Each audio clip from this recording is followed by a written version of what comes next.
प्रसीदे द्रोचलमणो वमं गदिं पते वोच्छामि समय पावो मीनमो सुद केवली वणिदं नमः समय साराय स्वानुभूत्याचकाशदे चित्स्वभावाय भावाय सर्वभावान्तरे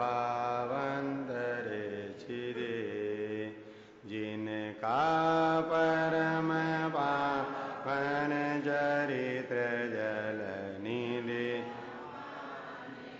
पारे जिनके गुण के कथन में गंधर न पावे पारे बस वीतराग विज्ञान जिनके कथन का सारे उन सर्वदरले सन्मति को वंदना शतबारे वंदना शतबारे। बोलिए वीतरागी देवशास गुरु धर्म की 10 लक्षण महापर्व की। आत्मा की पावन आराधना के महान मंगलकारी पर्युषण पर्वराज हैं और पर्युषण पर्वराज के पावन प्रसंग पर हमारे सन्मुख ग्रंथादिराज समय सार जी है और समय सार जी के माध्यम से कलिकाल सर्वज्ञ कुंद आचार्य देव अपनी ज्ञायक स्वरूपी भगवान आत्मा को जानने की प्रेरणा दे रहे हैं।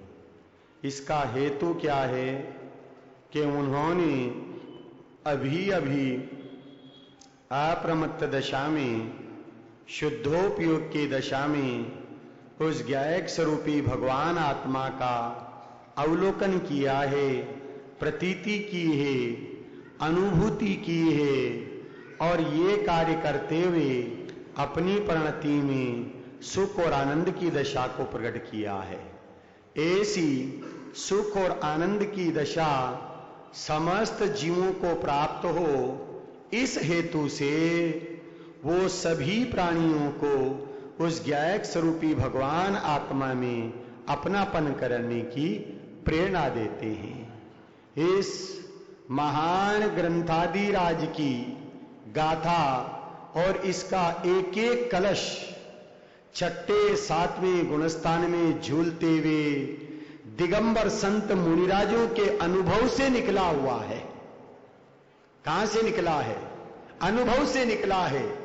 का वस्तु विचारत ध्यावते मन पावे विश्राम और रस स्वादत सुख उपजे अनुभव या को नाम।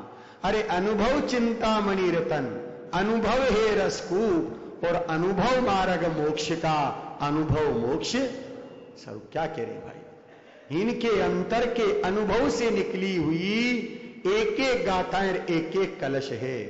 तो ये गाथाएं और ये कलश हमें उस अंतर स्वभाव में जाने की प्रेरणा देते हैं और यह कहते हैं कि भाई समय अर्थात जीव नामक पदार्थ और सार अर्थात जो द्रव्य कर्म भाव कर्म नो कर्मों से रहित है वो शुद्धात्मा, वो शुद्धात्मा ही समय है।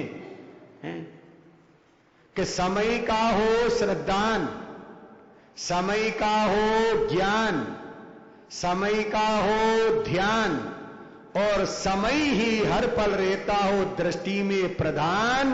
और कहते इस पंचम काल में सदगुरुदेव कहान क्या कहते हैं भाई? कि समय का हो श्रद्धान और समय का ही हो ज्ञान, समय का ही हो ध्यान और समय रहता हो हर पल दृष्टि में प्रधान। और इस पंचम काल में कहते हैं सदगुरुदेव कहान का अनंत ज्ञानियों का एक मत है, अनंत ज्ञानियों का एक मत और एक अज्ञानी के अनंत मत हैं भाई। तो यहां किनकी चर्चा है? का अनंत ज्ञानियों की चर्चा है। अनंत ज्ञानियों ने एक त्रिकालिक ध्रुव आत्म स्वरूप की आराधना करते हुए यह सिद्ध किया है भाई, तीन लोग तीन काल में यदि सुख प्राप्ति का साधन है, सुख का स्रोत है, सुख का उद्गम स्थल है, तो वो अपना ज्ञायक स्वरूपी भगवान आत्मा है भाई।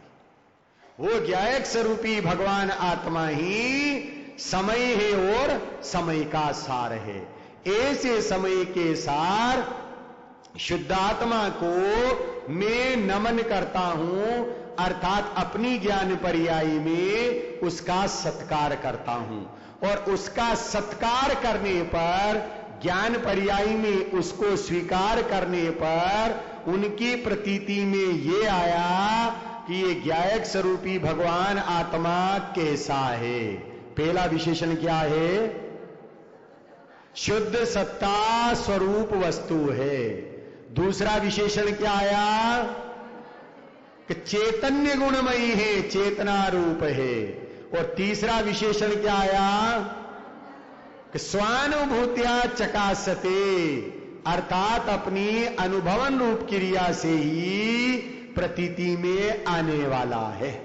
कि इन तीन विशेषण से, शुद्ध सत्ता स्वरूप विशेषण से किसकी अस्थि को सिद्ध किया है? द्रव्य की अस्थि को सिद्ध किया है। और दूसरे विशेषण से किसकी अस्थि को सिद्ध किया है? गुण की अस्थि को सिद्ध किया है। और तीसरे विशेषण से किसकी अस्थि को सिद्ध किया है? पर्यायी की अस्थि को सिद्ध किया है। और चौथे विशेषण से किसकी अस्थि को सिद्ध किया है? सर्वज्ञ स्वभावी आत्मा की अस्थि को सिद्ध किया है। परिणति में जो सर्वज्ञता प्रकट हुई है वो कहीं ऊपर से नहीं आई है। कहां से आई है? उस त्रिकालिक सर्वज्ञता में से, उस त्रिकालिक सामर्थ्य में से वर्तमान सामर्थ्य, वर्तमान सर्वज्ञता आई है। तो चौथे विशेषण से सर्वज्ञ स्वभाव की अस्थि को सिद्ध किया है। एक जिन सेनाचार्य हुए हैं। कौन हुए हैं भैया मनोज जी? जिन सेनाचार्य, उन्हें आजन्म दिगंबर कहा जाता है। क्या कहा जाता है उन्हें? आजन्म दिगंबर है कि जिन्होंने वस्त्र का स्पर्श ही नहीं किया था, जिन्होंने वस्त्र को पहना ही नहीं था। आज से 70-80 वर्ष पहले की बात करें, और अभी भी गांव में जो है 5-7 साल के बच्चे जो है बिना वस्त्र के ही फिरते हैं, वस्त्र नहीं पहनते हैं। तो जिन सेनाचार जब बाल्य अवस्था में थे, बालक अवस्था में थे, छोटे से थे, तो उन्होंने को उनकी मां समझाती थी, कहती थी बेटा अपने घर में ही रहना, घर से बाहर मत निकलना। क्या कहती थी? कहां रहना? अपने घर में ही रहना और घर से बाहर मत निकलना। और कदाचित यदि घर से बाहर निकल भी जाए तो पड़ोस में रहना। कहां रहना? पड़ोस में रहना। और पड़ोस में नहीं रहा और कहीं इधर उधर गलियों में निकल गया तो मैं तुझे कहां ढूंढूंगी। क्या कहती थी? कि तू यदि इधर उधर गलियों में निकल गया तो मैं कहां ढूंढूंगी। अब वो छोटे से जिनसेन अपनी मां से पूछते हैं, मां तुम घर किसे कहती हो, पड़ोस किसे कहती हो और गलियां किसे कहती हो? 3 प्रश्न उसने पूछे। मां तुम घर किसे कहती हो, पड़ोस किसे कहती हो और गलियां किसे कहती हो? तो मां ने समझाया कि बेटा निश्चय से ये चैतन्य स्वरूपी ज्ञायक स्वरूपी भगवान आत्मा मेरा घर है। का सुदूरवर्ती मोक्ष मेरा नगर है, सुदूरवर्ती मोक्ष मेरा नगर है, चैतन्य विहार मेरा घर है, सम्यक तो मेरा पिता है, संयम मेरी माता है, ज्ञान दर्शन चारित्र मेरे भाई हैं, तत्व चिंतन मेरा जीवन है, और देव शास्त्र गुरु तेरे रक्षक हैं भाई। का निश्चय से यह चैतन्य स्वरूपी आत्मा, ज्ञायक स्वरूपी भगवान आत्मा ही अपना घर है।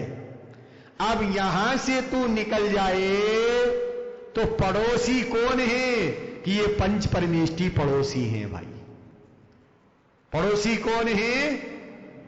पंच परमेष्टि है, वहां रहना। और यदि तू वहां से निकल गया तो इस संसार में राग द्वेष रूपी अनंत गलियां हैं। कौन सी गलियां हैं? और राग द्वेष रूपी अनंत गलियों में यदि तू चला गया है तो तुझे कहां खोजूंगी? अर्थात वो आत्मा मिलने वाला नहीं है भाई। वो शुद्धात्मा की समय सार की प्राप्ति करना है, अनुभूति करना है, तो निश्चय से वो शुद्धात्मा ही मेरा घर है। उस घर में से उपयोग बाहर आ जाता है तो पंच परमेष्टि की शरण में लेना।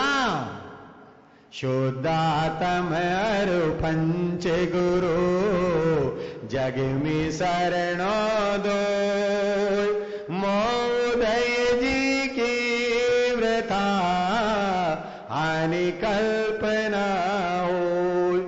निश्चय से अपना शुद्धात्मा ही शरण है और व्यवहार से पंच परमेष्टि है भाई। जगत में ये दो ही शरण है और कोई भी शरणभूत पदार्थ लोक में नहीं है, सब अशरणभूत हैं भाई। तो निश्चय से अपनी शुद्धात्मा में रहना और व्यवहार से पंच परमेष्टियों की शरण में रहना। वो पड़ोसी का घर है और वहां से निकल करके यदि इस संसार की राग द्वेष की गलियों में चले गए तो आत्मा मिलने वाला नहीं है। माता के द्वारा बाल्य अवस्था में जब ये संस्कार डाले गए तो इन संस्कारों के बल से उन्होंने वस्त्र को धारण ही नहीं किया।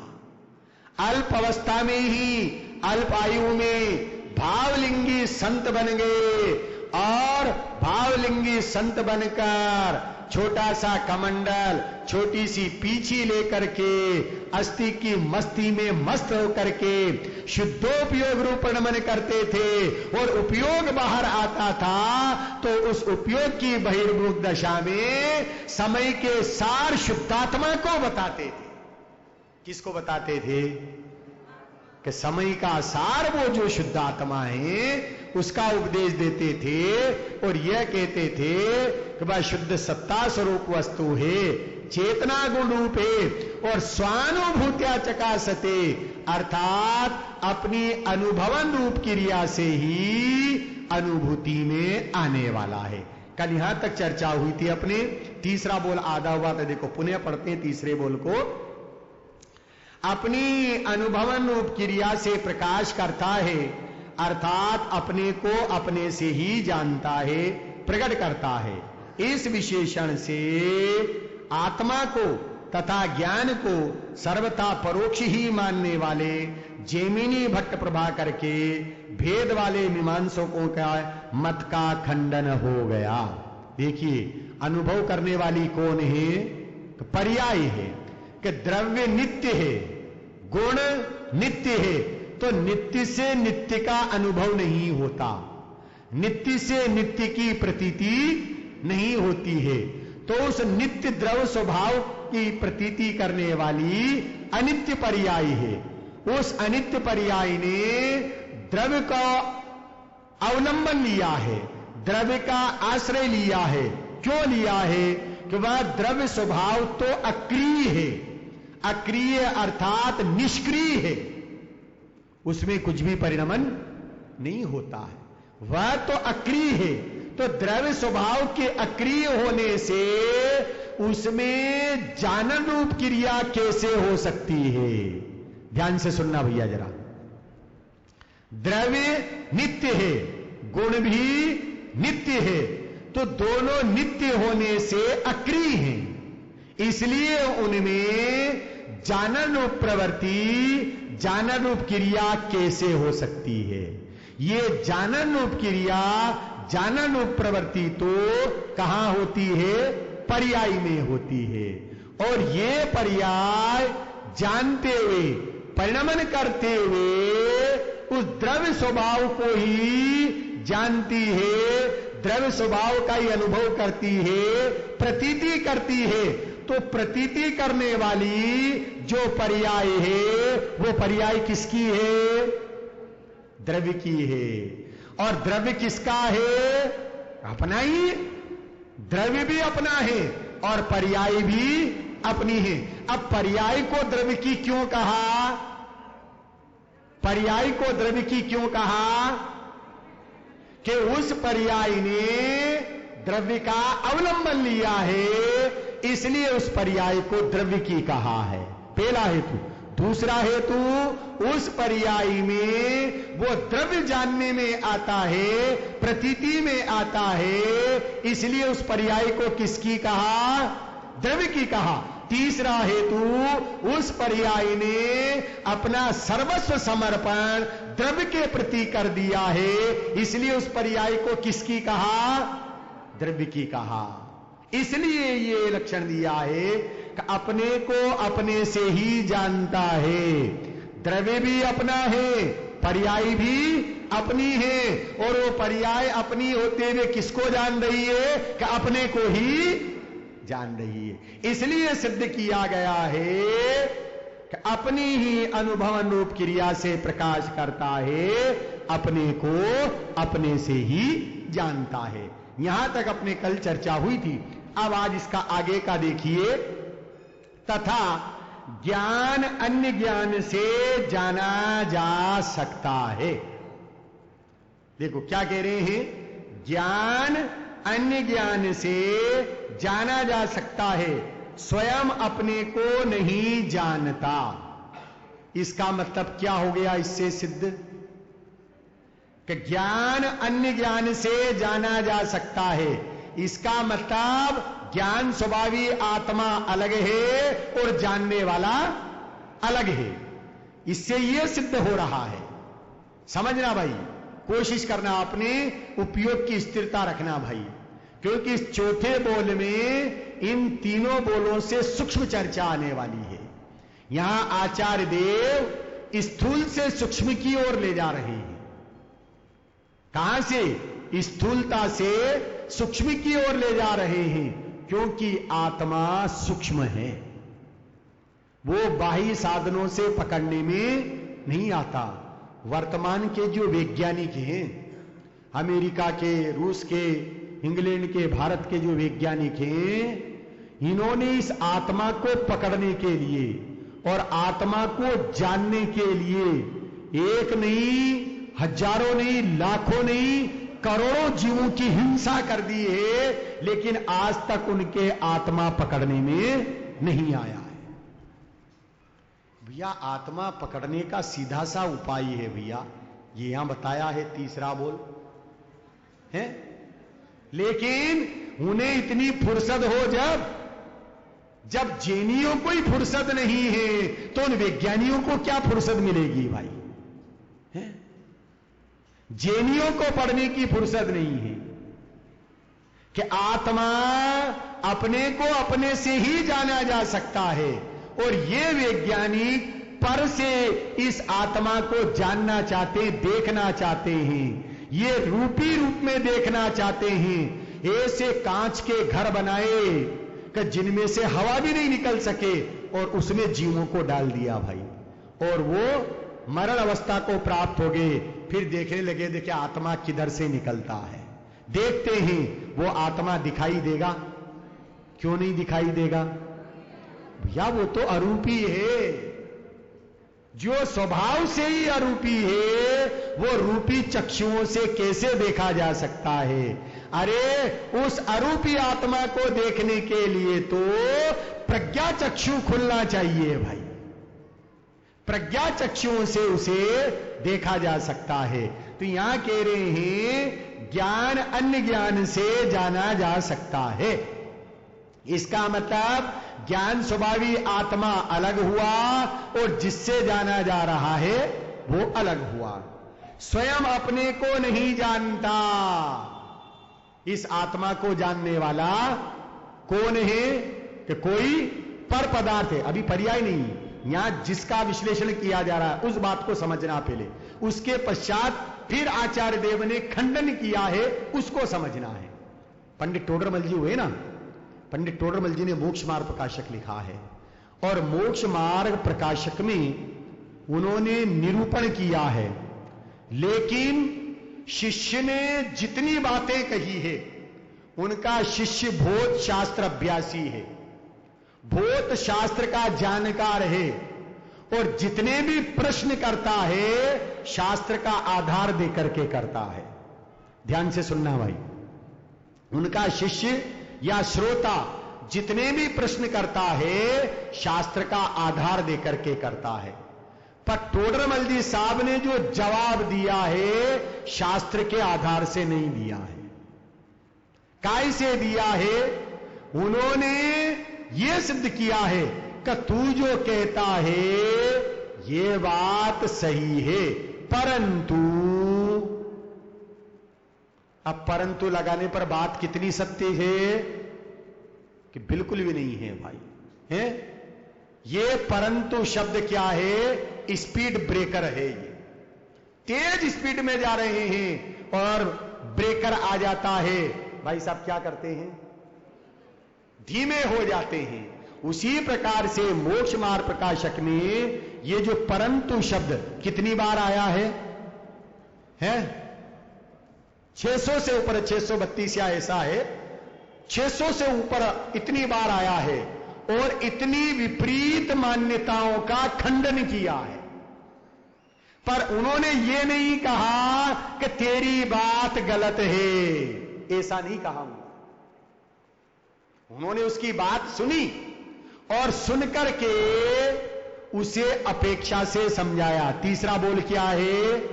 अपेक्षा समझना। क्यों? कि उसे नयों का ज्ञान नहीं है। काय का? शास्त्र का ज्ञान तो है परंतु नयों का ज्ञान नहीं है। इसलिए टोडरमल जी साहब ने उसे नयों के द्वारा समझाया है, अपेक्षा से समझाया है कि तू कहता है ये तेरी बात ठीक है, परंतु, जब ठीक है तो परंतु क्यों लगाया? कि इसका मतलब ठीक नहीं है। उसी प्रकार से यहां न्यायिक मत वाले क्या कहते हैं कि ज्ञान अन्य ज्ञान से जाना जा सकता है, स्वयं अपने को नहीं जानता। इससे यह सिद्ध हो रहा है कि ज्ञान स्वभावी आत्मा अलग है और इसको जानने वाला ज्ञान अलग है। इससे सिद्ध हो रहा है। क्यों? कि स्वयं अपने को नहीं जानता। कि ऐसा मानने वाले न्यायिकों का भी प्रतिषेध हो गया। किस विशेषण से? स्वानुभूत्या चकासते। इस विशेषण से यह सिद्ध किया है कि अरे अपने ही अनुभवन रूप क्रिया से प्रकाश करता है, अपने को अपने से ही जानता है। कि ज्ञान स्वभावी आत्मा को जानने वाली पर्याय भी अपनी है और जिस ज्ञान स्वभावी आत्मा को पर्याय जान रही है वो भी अपना है। इसलिए ज्ञान अन्य ज्ञान से जाना जा सकता है, स्वयं अपने को नहीं जानता। ऐसा मानने वाले न्यायिकों के मत का खंडन स्वमेव हो जाता है। भैया देखिए आजकल लोग क्या कहते हैं, और हमारे स्कूल में भी एक विषय चलता है कंप्यूटर का, तो लोग ये कहते हैं भाई साहब ये जो है इन्हें कंप्यूटर का ज्ञान है। काय का ज्ञान है? कंप्यूटर का ज्ञान है। ये जो दूसरे हैं इनको सॉफ्टवेयर का ज्ञान है और भी ना जाने क्या क्या ज्ञान है। भाई साहब आपकी एजुकेशन कितनी है? कितने पढ़े आप? हैं? लॉ कंप्लीट किया। आपको काय का ज्ञान है? लॉ का ज्ञान है। बिल्कुल सही बोल रहे हैं। अच्छा चलो देन, आपको आपकी एजुकेशन क्या है? बीएससी। आपको बीएससी का ज्ञान है कि नहीं है? है नहीं है? है? इसका मतलब समय सार के स्वाध्यायी हैं आप। हैं? दुनिया ये कहती है कि अरे सॉफ्टवेयर का ज्ञान है, कंप्यूटर का ज्ञान है, लॉ का ज्ञान है, बीएससी का ज्ञान है, एलएलबी का ज्ञान है, एमएससी का ज्ञान है, एमसीए का ज्ञान है, और ना जाने क्या क्या भी वर्तमान में चल रहा, उन सबका ज्ञान है। परंतु जिनागम ये कहता है, समय सार ये कहता है, कार्य एलएलबी का ज्ञान नहीं है, लॉ का ज्ञान नहीं है, एमए का ज्ञान नहीं है, एमएससी का ज्ञान नहीं है, एमडीए का ज्ञान नहीं है, ज्ञान तो ज्ञायक का है। ये सिद्ध करते हैं। ज्ञान ज्ञान से जानता है? ज्ञान किसका है? ज्ञायक का ज्ञान है। न्याय जो न्यायिक मत वाले हैं, ये ऐसा मान रहे हैं कि ज्ञान अन्य ज्ञान से जाना जा सकता है। भाई साहब, एक वो क्या है, क्या बोलते हैं, इंटरनेट होता ना, एक इंटरनेट, उस इंटरनेट में क्या है भाई साहब? है जानकारी है। और काय की जानकारी है? आपको होगा ख्याल में, क्या है इंटरनेट में? सारी दुनिया की जानकारी है। पर इंटरनेट में सारे विश्व की जानकारी होते हुए भी आज तक कोई इंटरनेट केवल ज्ञानी बना है? क्या उस इंटरनेट के कारण से कोई केवल ज्ञानी बन सकता है? सर्वज्ञ बन सकता है? नहीं बन सकता भाई। ज्ञानी कहते हैं उधर से दृष्टि हटा और स्वभाव की ओर दृष्टि कर। का जितने भी केवल ज्ञानी बने हैं, सर्वज्ञ बने हैं, वीतरागी बने हैं, वो ज्ञायक स्वरूपी आत्मा का अवलंबन लेने से बने हैं। इसलिए इस इंटरनेट के ज्ञान को गौण कर, कंप्यूटर के ज्ञान को गौण कर और ज्ञायक के ज्ञान को मुख्य कर। जिसने ज्ञायक के ज्ञान की मुख्यता पर्याय में आई है, वो पर्याय में केवली बन गया है, सर्वज्ञ बन गया है। अब सर्वज्ञ बनते हुए सर्वज्ञ की परिभाषा क्या है? किसे कहते हैं सर्वज्ञ? है? हां, इधर से ऐसा जवाब आ रहा है कि तीन लोग तीन काल के पदार्थों को जानते हैं, इसलिए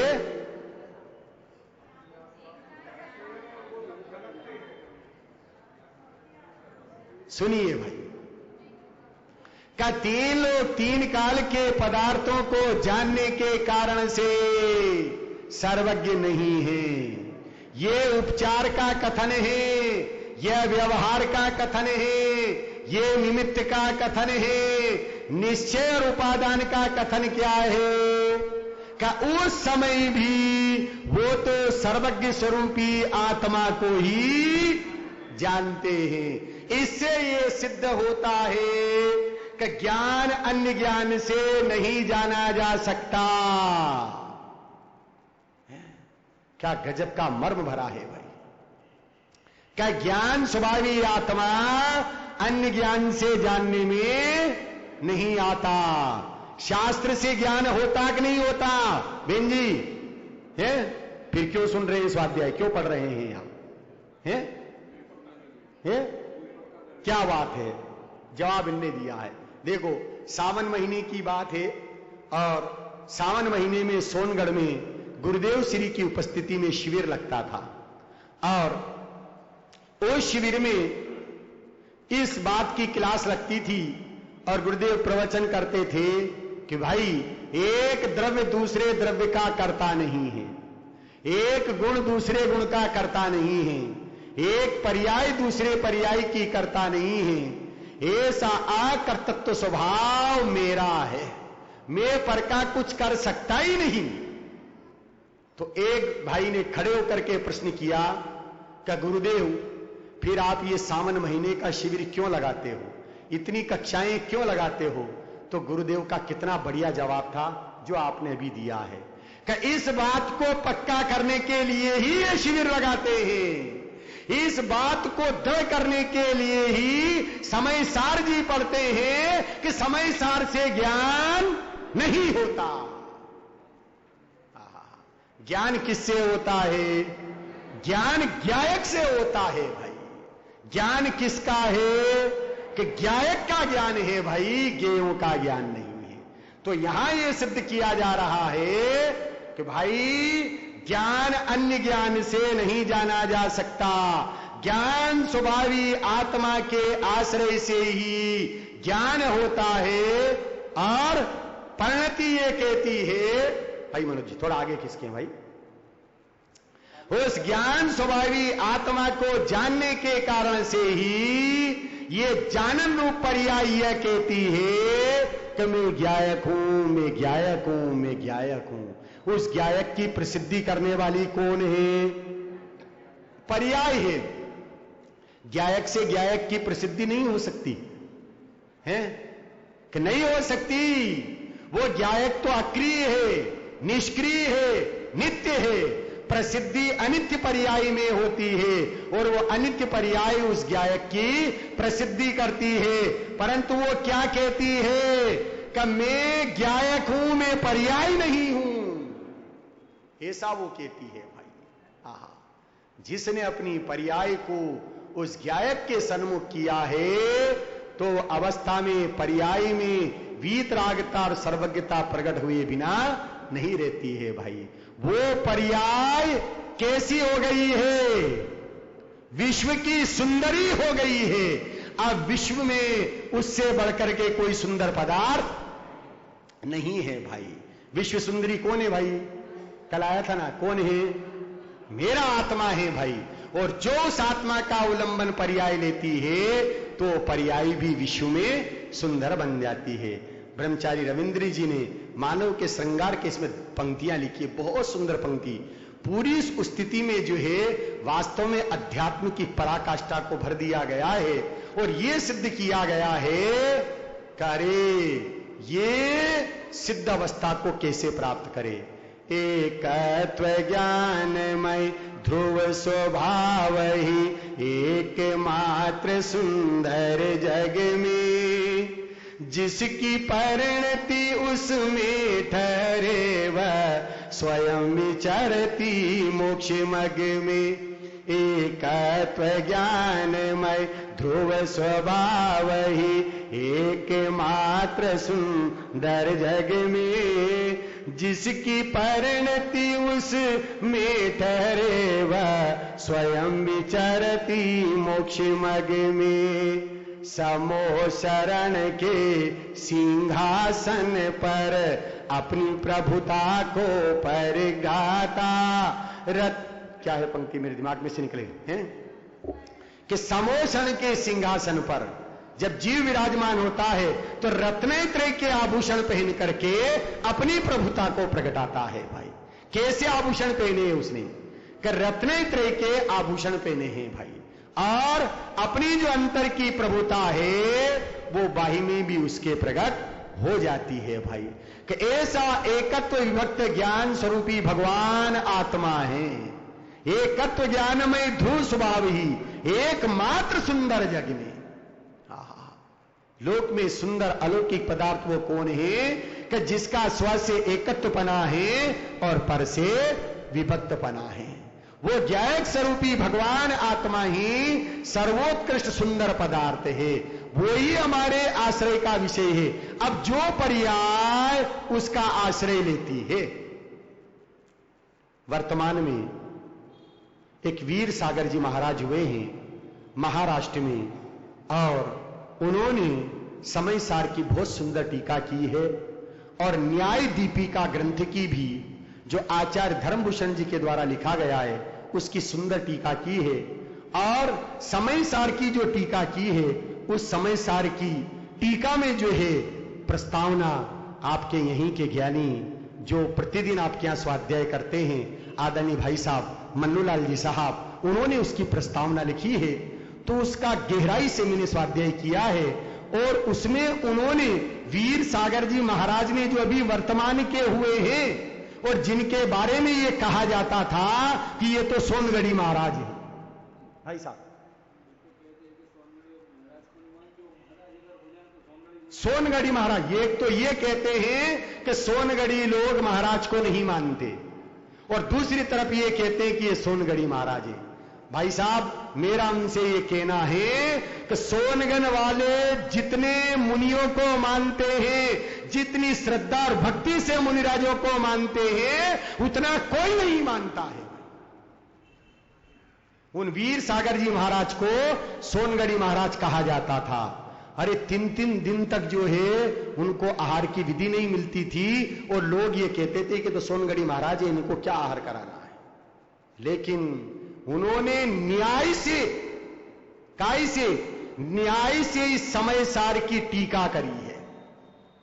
एक अपूर्व गंभीर मर्म जो है न्याय से समय सारभूत शुद्धात्मा की सिद्धि की है कि प्रमाण का प्रामाण्य क्या है, का एकत विभक्त निष्ध्रुव चैतन्य चिदानंदात्मा ही वो प्रमाण का प्रामाण्य है। देखिए भाई, अब प्रमेय, प्रमाण और प्रमिति, ध्यान से सुनना भाई, न्याय से सिद्ध किया है। प्रमेय, प्रमाण, प्रमिति, ज्ञेय, ज्ञान, ज्ञप्ति, ध्येय, ध्यान और ध्यान का फल, 3 बातें भाई, फिर ध्यान से सुनना जरा। प्रमेय, प्रमाण, प्रमिति, ज्ञेय, ज्ञान, ज्ञप्ति, ध्येय, ध्यान और ध्यान का फल, 3 बातें भाई। अब न्याय से सिद्ध किया है कि प्रमेय, प्रमेय कौन है? को एकत विभक्त ध्रुव निश्चिदानंदात्मा, वो प्रमेय है। प्रमाण ज्ञान साधन है भाई। प्रमाण क्या है? कि साधन है, वो ज्ञान पर्याय, सम्यक ज्ञान, वो प्रमाण, वो साधन है। अब उस साधन से प्रमेय निशुद्धात्मा विषय बना, तो प्रमिति अर्थात फल क्या मिला? फल क्या मिला? कि स्वानुभव अर्थात स्वसंवेदन रूप परिणति में आनंद की प्राप्ति हो रही है। स्वानुभूत्या चकासते, स्वसंवेदन रूप पर्याय में आनंद की अनुभूति हो रही है भाई। फिर ज्ञेय, ज्ञान और ज्ञप्ति। ज्ञेय अर्थात वो एकत विभक्त ध्रुव निशुद्ध चिदानंदात्मा, वह ज्ञेय है भाई। हमने तो सुना है कि जितने ही पर पदार्थ है वो ज्ञेय है।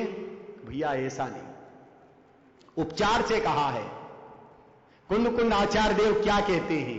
मैं ज्ञायक पर ज्ञेय है मेरे, मैं ज्ञायक पर ज्ञेय है मेरे, ऐसी भ्रांति मिटा डाली श्री कुंद कुंद आचार्य देव ने। ज्ञायक को ज्ञायक रहने की अद्भुत रीत दिखा डाली।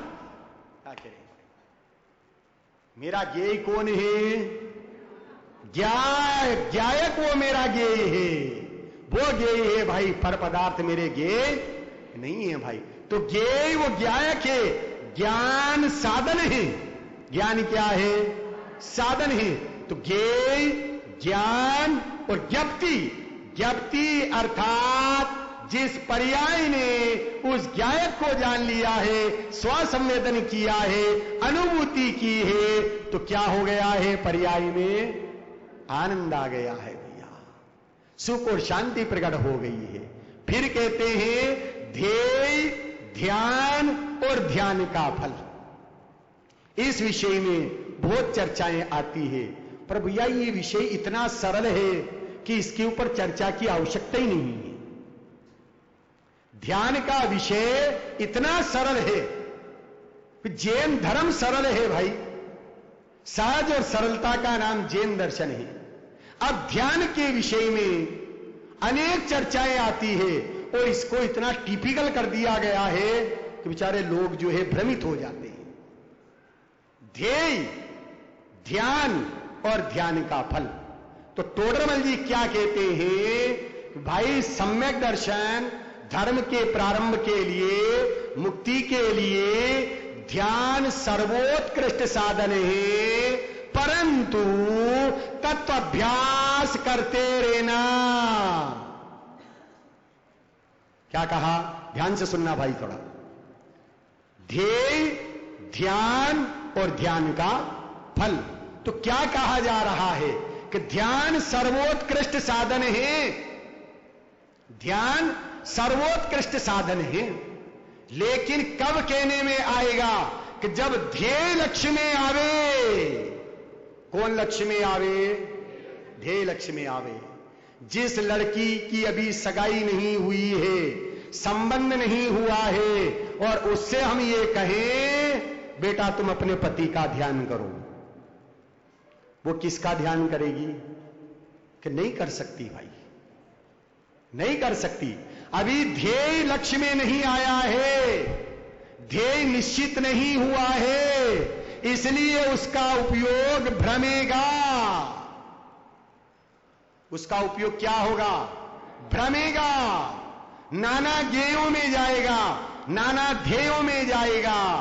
लेकिन जिसी क्षण उसके घर पर उसका संबंध करने वाले आ जाते हैं और संबंध तय हो जाता है, निश्चित हो जाता है और रस्म भी हो जाती है, परंतु उसने अभी उसके पति को देखा नहीं है, पर ध्यान चलता कि नहीं चलता है, कहां चलता है, का विकल्पों में चलता है। टोडरमल जी के शब्दों में कहें, सविकल्प दशा में चलता है। अब नाना ज्ञेयों से उपयोग हट गया है, अब एक बलि देखा नहीं है, किसी ने देखा नहीं है। भाई साहब, संतोष जी, आपकी शादी हुई थी? अरे मेरी भी हुई थी, चिंता मत करो, है ना, कोई बात नहीं। आप घोड़े के ऊपर बैठे थे, बैठे थे, हम भी बैठे थे, हैं? आप जिस समय घोड़े के ऊपर बैठे थे और बारात चल रही थी, और बारात में नगर के बहुत बड़े बड़े प्रतिष्ठित लोग भी थे, आपके पिताजी भी थे, और हो सकता है आपके राजनीतिक संबंध उस समय हो तो बहुत बड़े बड़े नेता भी आपकी बारात में सम्मिलित हुए थे। उस घोड़े पर बैठते समय आपको क्या ये विचार आया था, करे मैं कैसा मूर्ख हूं, मैं कैसा पागल हूं जो अकेला घोड़े पर बैठा हूं और ये सब पैदल चल रहे हैं, इन्हें भी घोड़े के ऊपर बैठना चाहिए? ये नहीं आया। और अगर ऐसा विचार आ जाता तो क्या होता? क्या कह रहे, जवाब आप दे रहे, क्या कह रहे हैं कि यदि ऐसा विचार आ जाता और सबको घोड़े पर बिठा दिया जाता तो वधू की प्राप्ति नहीं होती। वो वधू किसके गले में वरमाला डालती कि ये तो सब घोड़े पर बैठे हुए हैं, किसके गले में डालूं भाई मैं, हैं? उसी प्रकार से यहां क्या कहते हैं, कार्य जिसकी दृष्टि में ध्रुवधाम रूपी घोड़ा नहीं आया है, जो ध्रुवधाम रूपी घोड़े पर नहीं बैठा है, जिसके ख्याल में विकल्पों में आत्मा नहीं आया है, आप उस आत्मा को मुक्ति वधु वर्ण कैसे करें? ध्येय लक्ष्य में नहीं आया है, पहले ध्येय निश्चित होना चाहिए, ध्येय लक्ष्य में आना चाहिए। जब ध्येय लक्ष्य में आ गया, ध्रुव ज्ञायक स्वरूपी भगवान आत्मा लक्ष्य में आ गया, अब ध्यान किसका चलता है कि जिस लड़की का संबंध तय हो गया है, भले ही लड़के को नहीं देखा है, परंतु ध्यान में अब वही आता है, विकल्पों में वही आता है, चिंतन उसका ही चलता है, विचारों में वही आता है। क्यों आता है कि पहले ज्ञान नाना ज्ञेयों में जा रहा था, अब ज्ञान कहां स्थिर हो गया, एक ज्ञेय में, क्योंकि ध्येय बन चुका है।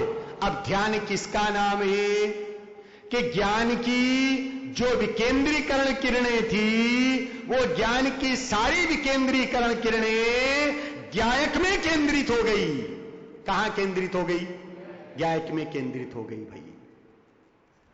ज्ञान की जो विकेंद्रीकरण रूप किरणें थी, वो सारी किरणें कहां केंद्रित हो गई? ज्ञायक में केंद्रित हो गई भाई। अब ज्ञायक में केंद्रित हो गई तो क्या हो रहा है? क्या हो रहा है? स्वानुभूत्या ध्यान का फल आनंद है, सुख है, शांति है, वीतरागता है, सम्यक दर्शन है, मोक्ष है भाई।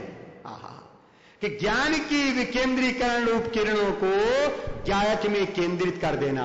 एक लौकिक में एक गिलोरी कांच होता है, बोलते क्या बोलते हैं उसको? बिलोरी कांच बोलते हैं।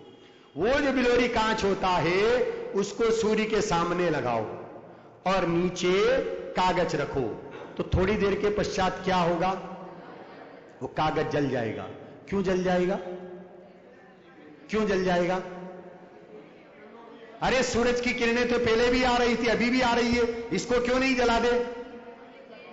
हाँ, बहुत बढ़िया। देखो क्या कह रही कि वो जो सूर्य की किरणें थी, वो उस बिलोरी कांच में केंद्रित हो गई, एकत्रित हो गई, और उनकी एकत्रित रूप शक्ति ने उस कागज को जला दिया, अग्नि को प्रज्वलित कर दिया। उसी प्रकार से हमारी ज्ञान की जो विकेंद्रीकरण रूप किरणें थी, ज्ञान जो नाना ज्ञेयों में जा रहा था, वो ज्ञान ज्ञायक में केंद्रित हो गया, और ज्ञायक में केंद्रित होने के कारण से अनुभूति रूप पर्याय में वो ज्ञायक जानने में आया, तो क्या हो गया? कि कर्म जल रहे हैं। क्या जल रहे हैं? कर्म जल रहे हैं भाई। ध्यान किसका नाम है? किसे ध्यान कहते हैं? कि ज्ञायक की विकेंद्रीकरण रूप किरणों का ज्ञायक में केंद्रित हो जाना, उसका नाम ध्यान है भाई। अब ये ध्यान साधन है, ध्येय कौन है? ध्येय कौन है? वो ज्ञायक स्वरूपी भगवान आत्मा, वो ध्येय है भाई। और ध्यान साधन है, और ध्यान साधन में ये ध्येय बना तो ध्यान का फल क्या मिलता है? आनंद मिलता है, सुख मिलता है, शांति मिलती है, वीतरागता मिलती है, सम्यक दर्शन मिलता है, और मोक्ष की प्राप्ति हो जाती है। इस प्रकार से यहां ध्यान, ध्येय ध्यान, ध्यान का फल वो सम्यक दर्शन है, वीतराग प्रणति है, धर्म दशा है। और यह धर्म दशा कहां से प्रकट हुई है? क्या करने पर? कि साहब ध्यान करने पर।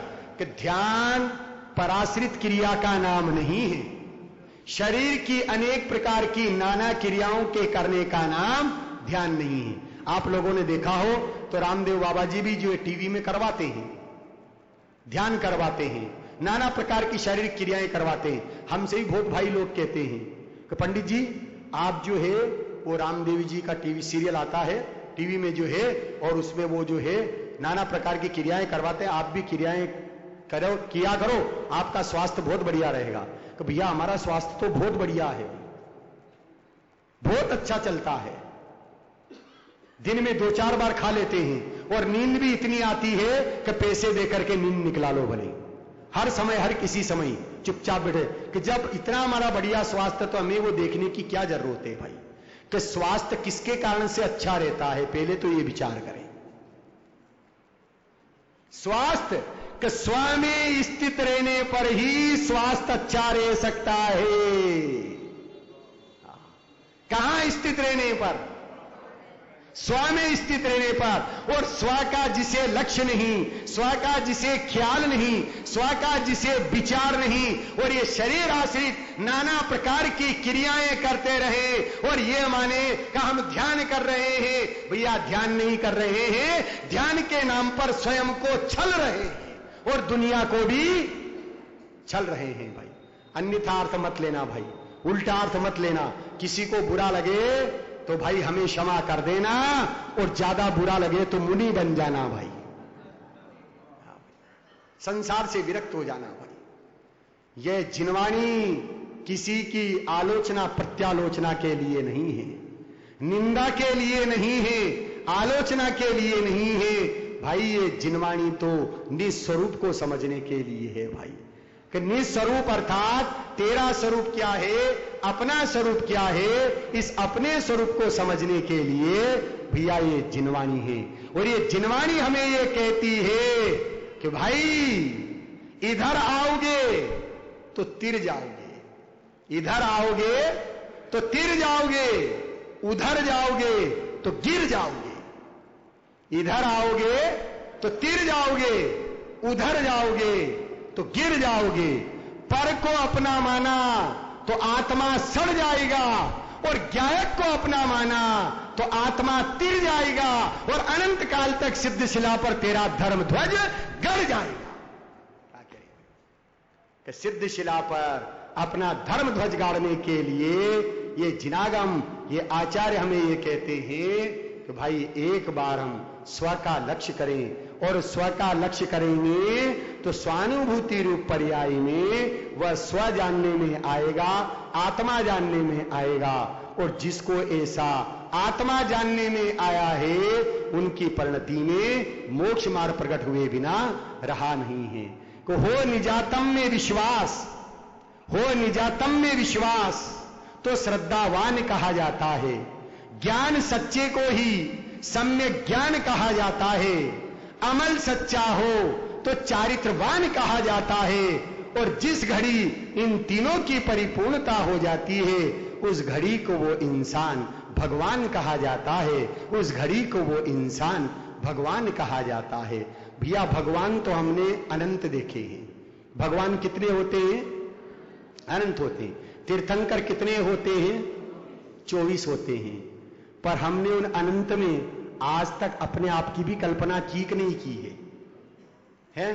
की है तो बहुत बढ़िया भैया है, बहुत सुंदर है भाई। अरे प्रतिमाओं के भगवान तो हमने अनंत देखे हैं भाई, अनंत बार दर्शन किए हैं, लेकिन निज भगवान का दर्शन आज तक हमने नहीं किया है। इसलिए जिनागम हमें क्या कहता है कि दुख दर्द भरी आंखों को दुख दर्द से देखना सीखो। दुख दर्द भरी आंखों को दुख दर्द से देखना सीखो। पहले हर गांव की मिट्टी में अरमान देखना सीखो। अरे पाषाण की प्रतिमाओं में भगवान देखने वालों, अरे पाषाण की प्रतिमाओं में भगवान देखने वालों, पहले हर इंसान में भगवान देखना सीखो। पहले हर इंसान में भगवान देखना सीखो। जिसे हर इंसान में ज्ञायक स्वरूपी भगवान आत्मा नजर आता है भैया वो ज्ञानी है। किसका ज्ञानी है? कि वो ज्ञायक का ज्ञानी है। ऐसे ज्ञायक के ज्ञानी एक नहीं, दो नहीं, तीन नहीं, अनंत हुए हैं भैया। और वो अनंत ज्ञानी क्या कहते हैं? उपयोग की स्थिरता रख करके भैया इस काव्य को सुनना और थोड़ा शब्दों के अर्थ को पकड़ने की कोशिश करना भाई। एक नहीं, दो नहीं, तीन नहीं रे, ज्ञायक के ज्ञानी यहाँ कम नहीं रे। एक नहीं, दो नहीं, तीन नहीं रे, ज्ञायक के ज्ञानी यहाँ कम नहीं रे। रागी नहीं, द्वेष नहीं, मोह नहीं रे, रागी नहीं, द्वेष नहीं, मोह नहीं रे। अज्ञान का यहाँ साम्राज्य नहीं रे। एक नहीं, दो नहीं, तीन नहीं रे, भावलिंगी संत यहाँ कम नहीं रे। एक नहीं, दो नहीं, तीन नहीं रे, भावलिंगी संत यहाँ कम नहीं रे। रवि सेनी का पदम पुराण है यहाँ, जिन सेनी का हरिवंश पुराण है यहाँ। रवि सेनी का पदम पुराण है यहाँ, जिन सेनी का हरिवंश पुराण है यहाँ। अमृत का पुरुषार सिद्धि है यहाँ, अमृत का पुरुषार सिद्धि है यहाँ। समंत का रत्न करंड जहाँ, चरणानुयोग सा आचार नहीं रे, चरणानुयोग सा आचार नहीं रे। ज्ञायक के ज्ञानी यहाँ कम नहीं रे। एक नहीं दो नहीं तीन नहीं रे, ज्ञायक के ज्ञानी यहाँ कम नहीं रे।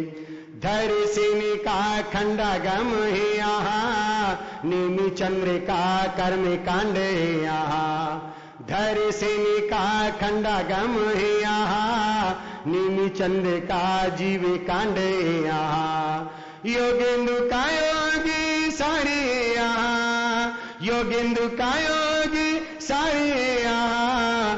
कुंद कुंद का समय सार हो जहा, द्रव्यानुयोग का जवाब नहीं रे, द्रव्यानुयोग का जवाब नहीं रे। ज्ञायक के ज्ञानी यहाँ कम नहीं रे, एक नहीं दो नहीं तीन नहीं रे, ज्ञायक के ज्ञानी यहाँ कम नहीं रे। विदेह से सिमंदर प्रभु से मिला, कुंद कुंद से अपूर प्रसाद मिला। विदेह से सिमंदर प्रभु से मिला, कुंद कुंद से अपूर प्रसाद मिला। गुरुदेव ने प्रसाद बांटे वो दिया, गुरुदेव ने प्रसाद बांटे वो दिया। कण कण समय का सार हो गया, कहान गुरु सा गुरुदेव नहीं रे, कहान गुरु सा गुरुदेव नहीं रे। भावलिंगी संत यहाँ कम नहीं रे, एक नहीं दो नहीं तीन नहीं रे। भावलिंगी संत यहाँ कम नहीं रे। ध्रुव धाम धुन लगाई है यहाँ, ज्ञानियों ने ज्ञान धुम मचाई है यहाँ।